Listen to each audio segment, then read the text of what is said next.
నా ఆత్మగౌరవం భారత రాజ్యాంగం.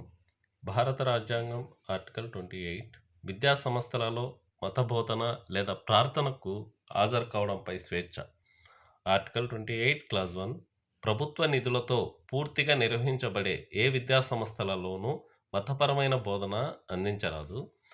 ఆర్టికల్ 28 క్లాజ్ 2 ఆర్టికల్ 28 క్లాజ్ 1లోని నిబంధనలు మత బోధన తప్పనిసరి అని ఎండోమెంట్ అంటే దేవాదాయ ధర్మాదాయ శాఖ లేదా ట్రస్ట్ కింద ఏర్పడి ప్రభుత్వంచే నిర్వహించబడుతున్న విద్యా సంస్థలకు వర్తించవు.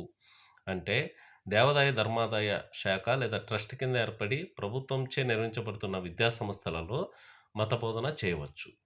ఆర్టికల్ 28 క్లాస్ 3 ప్రభుత్వం గుర్తింపు పొంది ప్రభుత్వ ఆర్థిక సహాయం పొందే విద్యా సంస్థలలో ఒక వ్యక్తి సమ్మతిస్తే తప్ప లేదా మైనర్ అయితే అతని తల్లిదండ్రుల లేదా సంరక్షకుని అనుమతితో తప్ప మతపరమైన బోధనా కార్యక్రమంలో కానీ ప్రార్థనలో కానీ పాల్గొనమని ఎవరూ బలవంతం చేయరాదు.